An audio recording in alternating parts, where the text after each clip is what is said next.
It was supposed to be a standing ovation, not a confession that could burn everything down. Yet, when he walked off that stage, heart pounding like a war drum, his eyes found me for the first time, I understood what it meant to be undone. People say Broadway is all about perfection, but they never talk about the fractures, the hidden cracks behind the lights. I learned about those cracks the night Adrian Hale, the man every critic worshipped, whispered my name like a secret prayer in a crowded theater hall. That was the night my life tilted off its axis. The curtains had just closed on the final act, the echoes of applause still trembling through the velvet ropes. Adrian stood center stage, chest heaving, his skin shimmering under the heat of the spotlights. To the world, he was untouchably a living deity draped in talent and arrogance. But when his gaze pierced through the crowd and landed on me, I saw something else. Something raw. Something reckless. "Ethan," he mouthed, lips barely moving, as if my name could detonate the silence. I froze. My breath caught somewhere between disbelief and terror. We weren't friends. Hell, we weren't supposed to be anything at all. I was just a stagehand, a faceless shadow among props and cables. He was Broadway's golden boy, the man whose smile sold out theaters, whose voice could melt every hardened heart in Manhattan. And yet, there I stood, feeling like the center of his gravity. When the stage lights dimmed and chaos erupted backstage, I did what any sane person would do: ran. I ducked through corridors smelling of sweat and paint, heart slamming against my ribs like a criminal on the run. But sanity has no chance against desire, does it? Because no matter how fast I moved, the sound of his footsteps chased me like a haunting melody. "Ethan." His voice thundered behind me, low and commanding, laced with something dangerous. "Don't walk away from me." I should have kept going. I should have disappeared into the safety of anonymity. Instead, I stopped dead in my tracks, my back pressed against a cold brick wall, pulse hammering in my throat. And then he appeared, Adrian Hale, 6 feet of temptation and trouble, his suit jacket slung over one shoulder, tie undone like a sinner's confession. "Why are you running?" His tone was deceptively soft now, almost tender, like silk wrapping around a blade. My voice cracked. Pathetic. "I wasn't. Don't lie to me." His eyes locked on mine, unrelenting, burning. "You feel it too, don't you?" I hated how my silence betrayed me, how the truth bled through every shaky breath I took. Because yes, I felt the pull, the electricity, the sheer gravitational force of this man. And it terrified me. "Adrian," I whispered, his name tasting like sin on my tongue. "This is insane. You can't." "I can." He cut in, stepping closer until the world shrank to the sound of our breathing. "And I will." The distance between us dissolved in a heartbeat. His hand reached out, slow but certain, fingers curling around my wrist with a gentleness that contradicted the storm in his eyes. His touch seared through my skin, setting fire to every nerve ending, every buried want I tried so hard to kill.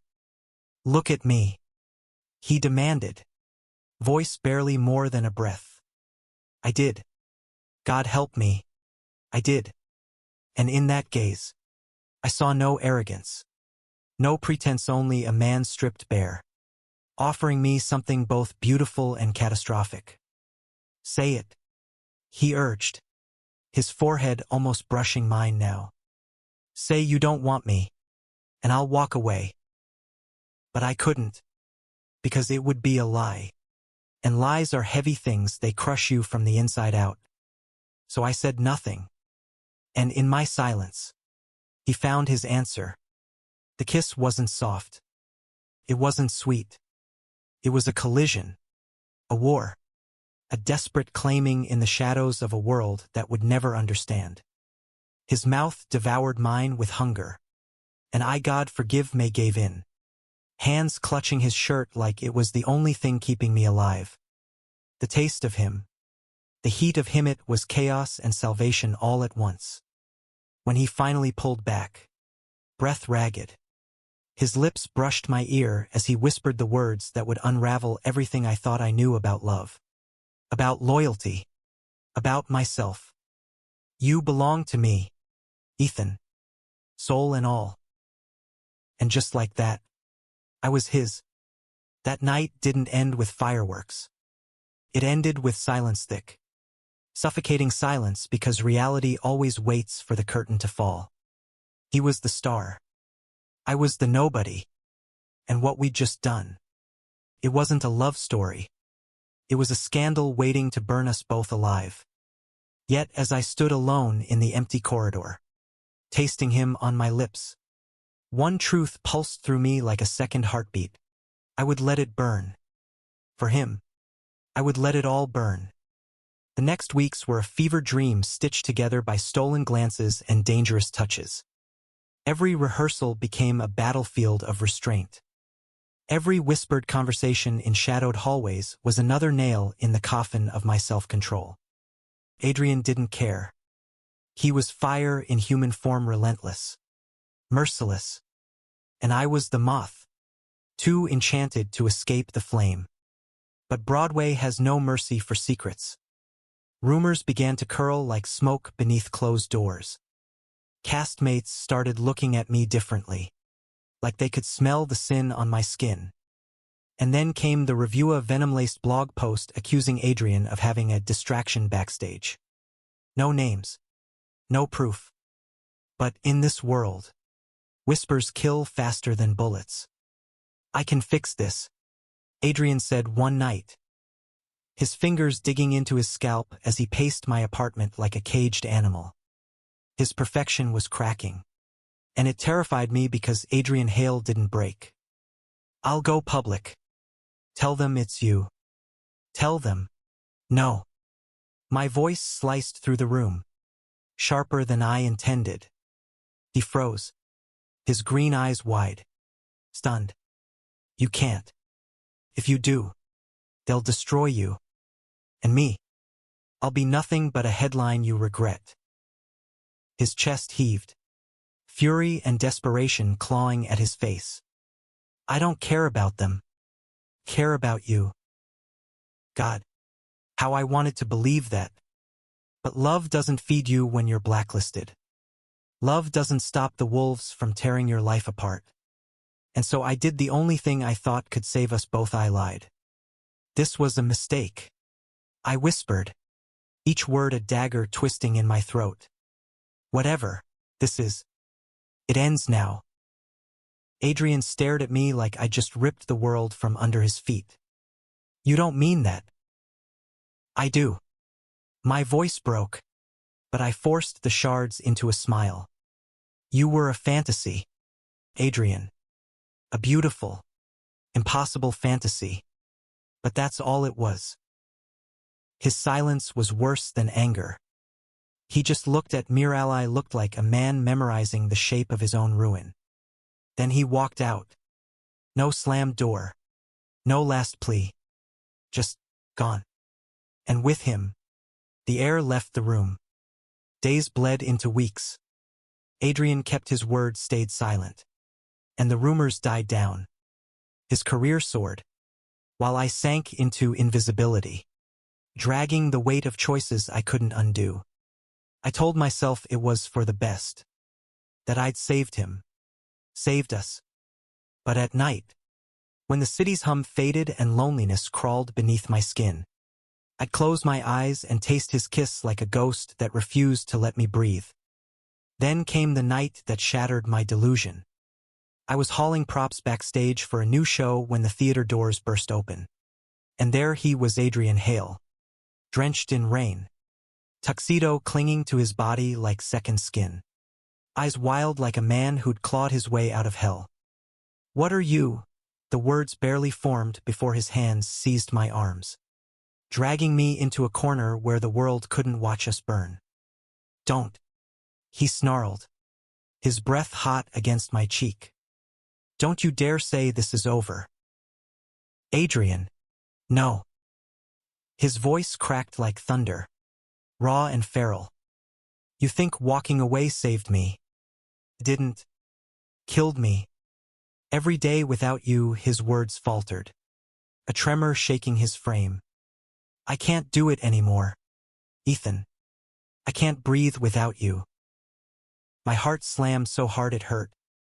The rain dripping from his hair traced rivers down his face, mingling with tears he didn't bother to hide. This wasn't Broadway's golden boy. This was a man stripped bare, bleeding honesty in the shadows. I love you, he whispered, like a confession torn from his soul. God help me. I love you. And if that ruins everything, so be it. Something inside me broke then, all the walls I'd built crumbling under the weight of his truth. I lunged before reason could chain me, my hands fisting in his soaked lapels as my mouth crashed into his. The kiss was nothing like before. It wasn't war. It was surrender, pure, aching surrender. And in that moment, the world could burn and I wouldn't care. Because I had him. I had him. When we finally tore apart, breathless and trembling, his forehead rested against mine. No more running, he said softly, a plea wrapped in steel. Promise me. I nodded, tears stinging my eyes. No more running. The scandal came, as we knew it would. Headlines screamed. Social media erupted. Doors slammed in Adrian's face, and offers dried like spilled champagne. My name trended for all the wrong reasons. But through it all, he never let go. He held my hand when the world spat on us. He kissed me under flashing cameras, daring them to turn our love into a weapon. And slowly, the noise faded.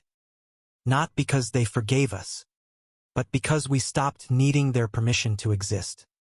Months later, I stood in a small, dim-lit theater place that smelled of dust and dreams, watching Adrian rehearse for an off-Broadway play he'd taken just to keep creating. His hair was longer now, his edges softer. When his eyes found me in the empty seats, he smiled, that same devastating smile that ruined me once and rebuilt me after. After the final bow, he walked off stage and straight into my arms. The applause behind him was faint, but the heartbeat under my palm was thunder. You still think I ruined your life? He teased, lips brushing my ear. I laughed, the sound breaking like sunlight through storm clouds. You didn't ruin it, Adrian. You made it worth living. He kissed me then, slow and deep, the kind of kiss that says home, the kind that silences every ghost. And for the first time in forever, I wasn't afraid. Because real love isn't about perfection or safety. It's about leaping off the edge, knowing you might fall, and doing it anyway. And with him, I'd leap every damn time. Thank you for listening. Don't forget to like and subscribe to stay updated with the latest videos.